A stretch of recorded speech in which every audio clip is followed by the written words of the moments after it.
আমার শখের পুরুষের এই দিনটা আমি অনেক স্মরণীয় করে রাখতে চাইছিলাম, কিন্তু ভাগ্যর কি পরিহাস, কোনো কিছুই হলো না। যাই হোক, প্রিয় ভাই বোনেরা, আসসালামু আলাইকুম। সবাই কেমন আছেন? আলহামদুলিল্লাহ, আপনাদের দোয়ায় আমি খুব ভালো আছি। অনেকেই তো অনেকভাবে বিরিয়ানি রান্না করে খেয়েছেন। এভাবে কি কখনো খেয়ে দেখেছেন? ব্রয়লারের মুরগি দিয়ে বিরিয়ানি রান্না করা অবশ্যই একবার হলেও ট্রাই করে দেখবেন। খাইতে কলাম অনেকটাই মজা হয়েছিল।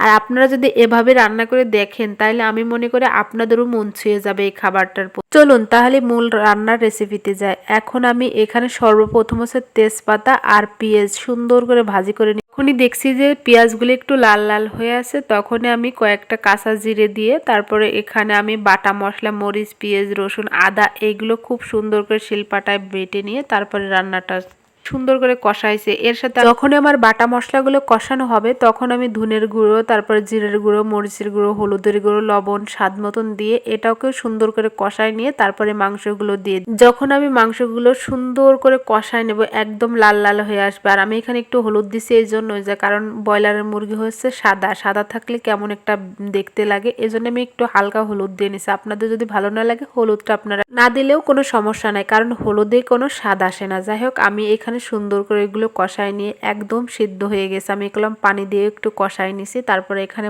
চাউলগুলো দিয়ে সুন্দর করে এটাকে ভাজি ভাজার মতন করে নিছি। করে নিয়ে আমি এখানে আর একটা চুলায় আমি গরম পানি ফুটাইতে দিছি। ফুটানো হয়ে গেলে আমি ওর ভিতরে ঢেলে দেবো। আর এগুলো দেখেন আমি কতটা সুন্দর করে কষাই নিচ্ছি, যাতে আমার যাই হোক আমার দেখেন অনেকটা ভালোভাবে কষাচ্ছেন। লাস্টে নিচেরতে ধরে যাচ্ছে বলে আমি হালকা আর একটু তেল দিয়ে নিছি, যাতে আমার নিচেরতে ধরে না। এখানে আমার নিচে লেগে যাচ্ছে, এজন্য বারবার একটু নাড়াচাড়া বেশি করে করে দিয়ে তারপর আমার পানি যখনই ফোটানো হয়ে গেছে, পানির ভিতর দিয়ে আমি এখানে চুলোটা একটু হিট কমায় দিয়ে তারপর রান্নাটা বসাইয়ে দেবো।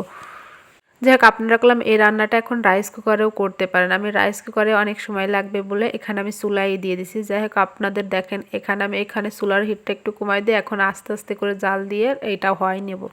খাইতে কলাম অনেকটাই মজা হয়েছিল, অবশ্যই একবার হলেও ট্রাই করে দেখবেন। আর আমি এখানে বারবার নাড়া দিচ্ছিলাম আর ঢাকনা দিয়ে ঢাকিয়ে দিচ্ছিলাম, যে যাতে সিদ্ধটা ভালো হয় এবং মানে আবার নরম হয়নি। কলাম এখানে যতটুকু পানি নিছি আমি আপনাদেরকে তো আরেকটা কথা বলতে ভুলে গেছি, আমি যেটুকু চাল নিছি তার ডাবল পানি নিছি। মানে 2 পট যদি চাউল নেন, আপনি অবশ্যই 4 পট পানি নেবেন। এখানে হচ্ছে পানিটা মাইপে দেবেন। আপনি বিরিয়ানি রান্না করেন আর পোলাও রান্না করেন আর যেটাই রান্না করেন, এভাবে যদি আপনি মেপে পানি দেন, তাহলে আপনার এটা খুবই ঝরঝরা হবে খাইতে এবং অনেকটাই মজা হবে, কোনো একদম আটাই যাবে না। আমি যাই হোক আপনাদেরকে অনেক কথাই বলে ফেলছি, যদি কোনো ভুলভ্রান্তি হয়ে থাকে ক্ষমার দৃষ্টিতে দেখবেন।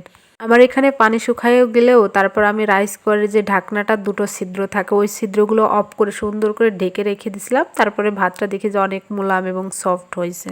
আমি সর্বপ্রথম যে কথাটা বলছিলাম, আসলে আমার শখের পুরুষের আর আমার এই 18 তারিখে বিবাহ বার্ষিক ছিল, কিন্তু আমরা দুঃখের বিষয় আমি অনেক অসুস্থ থাকার কারণে আমার শখের পুরুষের আমি কোথাও যেতেও পারিনি, ঘুরতেও পারিনি, খাইতেও পারিনি। যাই হোক, আপনারা অনেক আমাদের জন্য অনেক অনেক দোয়া করবেন এবং ভালোভাবে সারাটা জীবন জন্য কাটাইতে পারবেন। সুখে দুঃখে সবসময়ের জন্য তার পাশে থাকতে হবে, সে আমার পাশে থাকতে। আসসালামু আলাইকুম, সবাই ভালো থাকবেন। আল্লাহ হাফেজ।